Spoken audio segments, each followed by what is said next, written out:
Present indefinite tense. Last class में हमने singular और प्लूरल के बारे में रिवाइज किया था।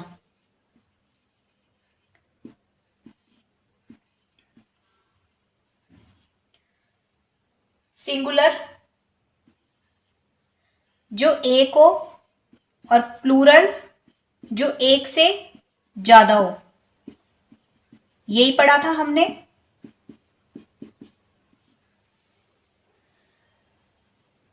एक कोई एक नाम कैसे, जैसे शीला, राम, मोहन, ये सब नाम है, तो ये सिंगुलर। अगर हमें नाम ना बोल के किसी लड़के के बारे में बोलना है, अगर हमें बोलना है वह लड़का, तो हम बोलेंगे ही। वह लड़की, जब लड़की की बात होगी तो शी। यह दिस और यह इट। इन दोनों का डिफरेंस हम बाद में पढ़ेंगे। अब हम बात करते हैं प्लूरल की। प्लूरल में अगर एक से ज्यादा नाम हो, जैसे दो नाम आ गए, दो नाम कैसे आएंगे? राम और मोहन, दो नाम आ गए। दो से ज्यादा भी आ सकते हैं।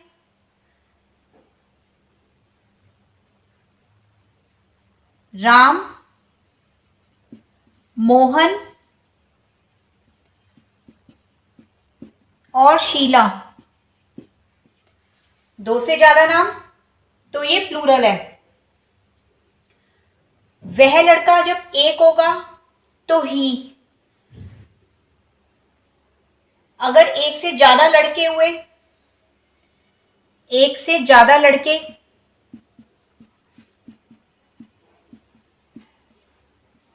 जैसे हम बात करते हैं वो लड़के या वो लड़कियां, एक से ज्यादा लड़के या लड़कियां, हम बात करते हैं वो लड़के या वो लड़कियां। कभी कभी हमें पता नहीं होता कि हम लड़कों की बात कर रहे हैं, लड़कियों की बात कर रहे हैं। हम ऐसे भी कह देते हैं कि वो खाना खा रहे हैं, इसमें कोई भी हो सकता है। तो जब एक से ज्यादा की बात होगी तो हम लगाएंगे दे। एक से ज्यादा के लिए दे।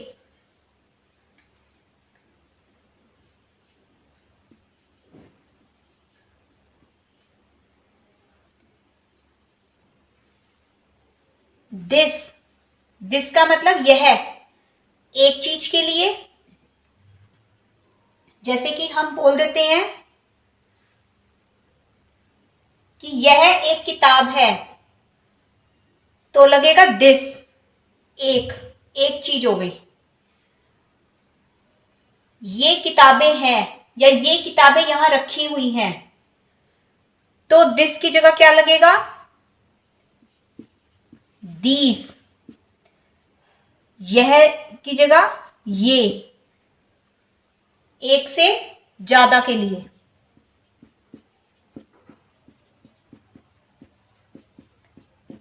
इसी तरह से इट की जगह पे भी दीस। इट की जगह पे इट्स नहीं लगेगा, इट और दिस की जगह पे दीस लग जाएगा। तो सिंगुलर एक, प्लूरल एक से ज्यादा। एक नाम हो तो सिंगुलर, जैसे शीला, राम, मोहन, ये सब एक है, सिंगुलर। एक लड़का ही, एक लड़की के लिए शी, यह, इसके लिए दिस या इट। प्लूरल के लिए एक से ज्यादा नाम हो तो प्लूरल, एक से ज्यादा लोग हो, लड़का हो, लड़की हो, उसमें कोई भी हो सकता है, उसके लिए दे। एक से ज्यादा चीज के लिए दीज।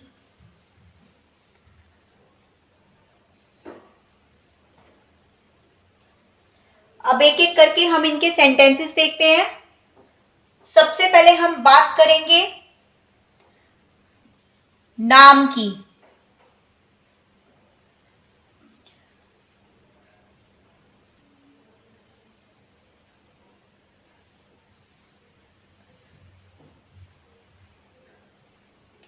जब नाम हो, फॉर्मूला क्या होता है प्रेजेंट इंडेफिनिट टेंस का? सब्जेक्ट प्लस वर्ब की फर्स्ट फॉर्म प्लस एस या ईएस। अब हम इस फॉर्मूले पे जाएंगे। मुझे लगता है आपने सबने ये फॉर्मूला नोट करके रखा होगा। ये हमारा फॉर्मूला है और सबसे पहले हम नाम की बात करेंगे। प्रेजेंट इंडेफिनिट टेंस में नाम का कैसे यूज होगा। सिंगुलर को हम बाद में देखेंगे, पहले हम प्लूरल को देखेंगे। इसी का एग्जांपल लेते हैं राम और मोहन का। मैं सेंटेंस लिखती हूं, राम और मोहन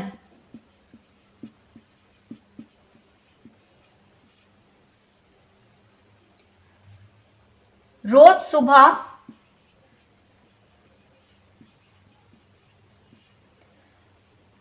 सैर के लिए जाते हैं।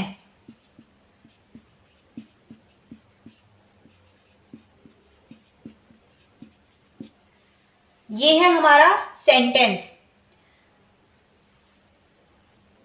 प्लूरल को देख रहे हैं हम पहले। एक से ज्यादा नाम, राम और मोहन रोज सुबह सैर के लिए जाते हैं। सबसे पहले हम वर्ड मीनिंग्स देखेंगे जो मैंने आपको सिखाया था। अगर हमें कोई भी सेंटेंस बनाना है तो आप सेंटेंस में जितने भी वर्ड्स आ रहे हैं उन सब के आप मीनिंग्स पहले सर्च करके रखिए। इससे आपके लिए इंग्लिश का सेंटेंस बनाना इजी हो जाएगा। तो राम और मोहन दो नाम आ गए। ये नाम हुआ राम, मोहन भी नाम हुआ। और की इंग्लिश मैं यहां लिख देती हूं, और की इंग्लिश एंड। रोज, रोज की इंग्लिश एवरी डे। सुबह, सुबह की इंग्लिश मॉर्निंग। सैर, सैर की इंग्लिश वॉक।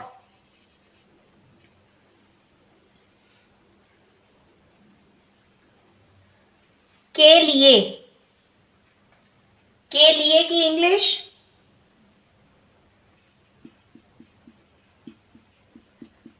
फॉर। ये सारे वर्ड्स आपको डिक्शनरी में मिल जाएंगे, अगर आप ढूंढेंगे तो गूगल पे भी मिल जाएंगे। इस तरह से आप किसी भी सेंटेंस को बनाने के लिए पहले वर्ड्स लिखिए साइड पे कि ये वाले वर्ड्स हम यूज करेंगे और इनके मीनिंग्स हमें पता होने चाहिए। जाना की इंग्लिश क्या होती है मैंने आपको लास्ट क्लास में बताया था, अगर किसी को याद हो तो। जाना की इंग्लिश गो।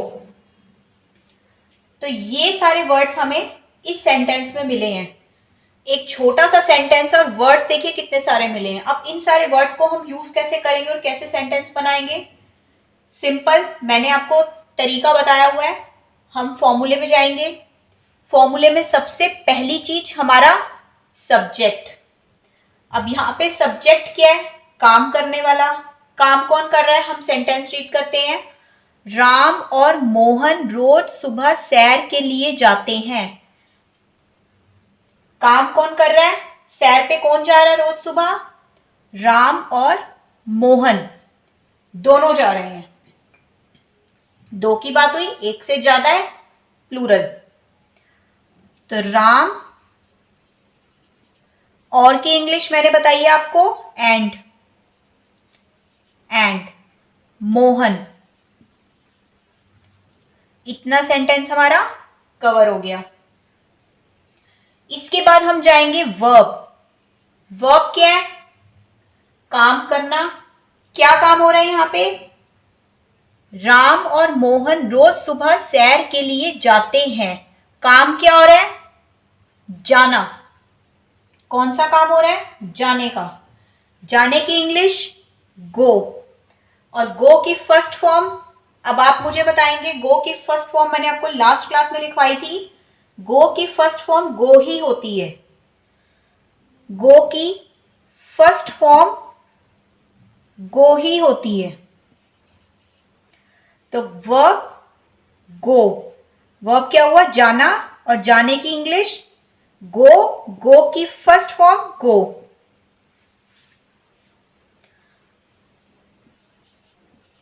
अब हमने इस वर्ड की भी इंग्लिश बना दी।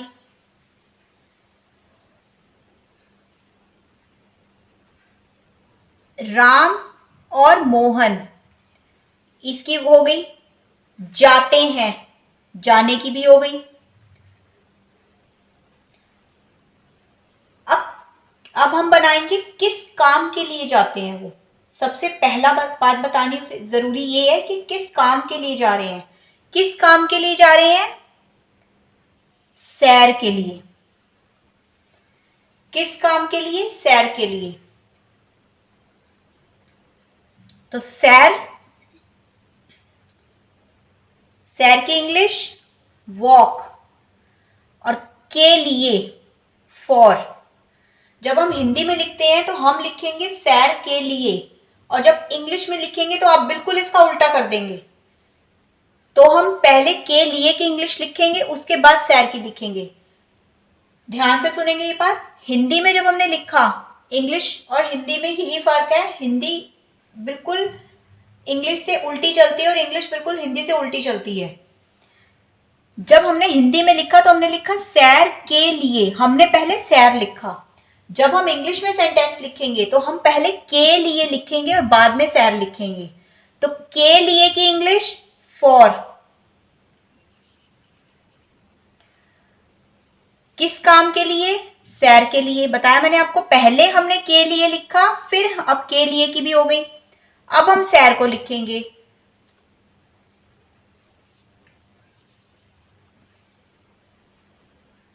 वॉक।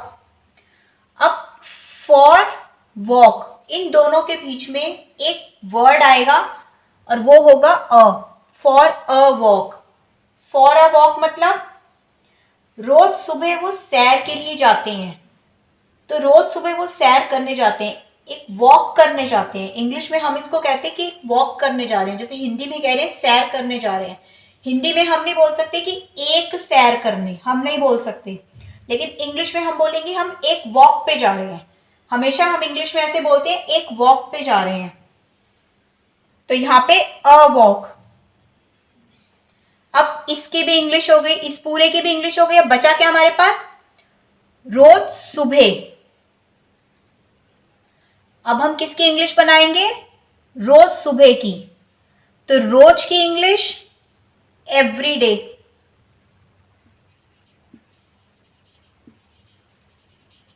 और सुबह मॉर्निंग।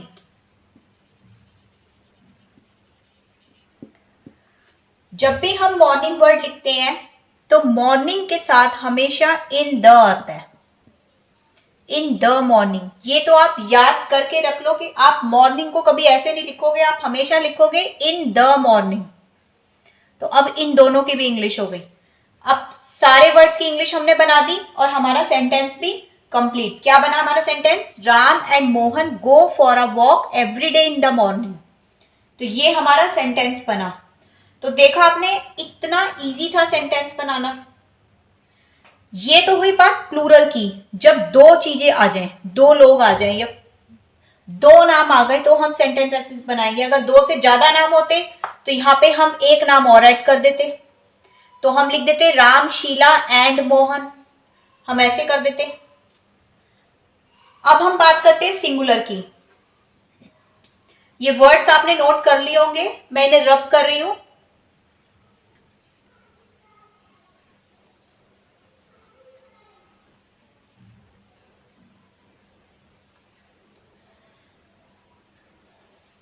जब भी हम प्लूरल का सेंटेंस बनाते हैं तो हमारा सिर्फ इतना फॉर्मूला चलता है, सिर्फ इतना।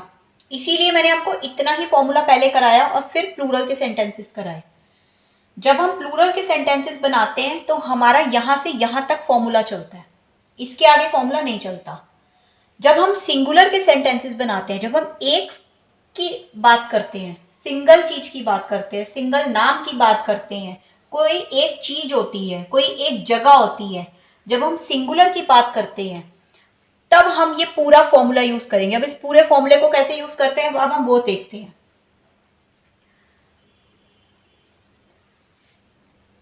फॉर्मूला वही रहेगा, सेम।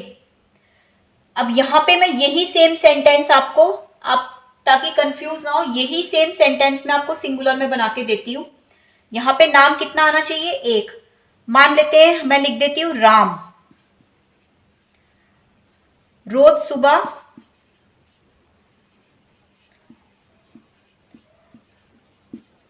सैर के लिए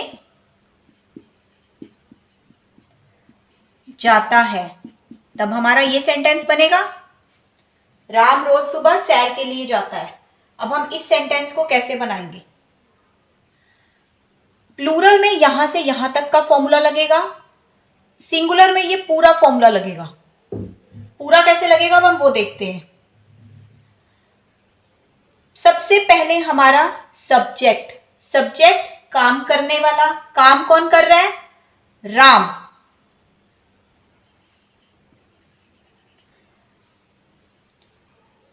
सेम है, सारा कुछ सेम है, सिर्फ एक ही चीज चेंज होगी, वो कहां पे होगी, कैसे होगी वो देखेंगे हम। उसके बाद वर्ब, वर्ब क्या है हमारा, जाना, काम जाने का हो रहा है, इसकी इंग्लिश हो गई राम की। वर्ब है जाना, काम क्या हो रहा है, जाने का। हम चार्ट बनाएंगे, वर्ब की फर्स्ट फॉर्म, जाने की इंग्लिश गो और फर्स्ट फॉर्म भी गो ही रहेगी, बताई थी मैंने आपको। तो राम जाने की इंग्लिश गो। अब यहां से आपको बहुत ध्यान से समझना है, राम जाता है। अब हम यूज करेंगे इस चीज का, क्योंकि सिंगुलर है, राम एक है, हमें इस बात से पता चल रहा है एक ही नाम है, राम सिंगुलर है। सिंगुलर के लिए हम इस पूरे फॉर्मूले को लगाएंगे।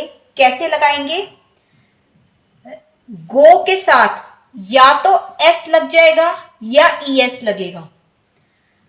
गो के साथ यानी कि जहां पे सिंगुलर बात होती है, सिंगुलर सेंटेंसेस होते हैं, चाहे वो नाम हो, दिस हो, ही हो, शी हो, ये सारे वर्ड सिंगुलर के थे, मैंने आपको बताए थे।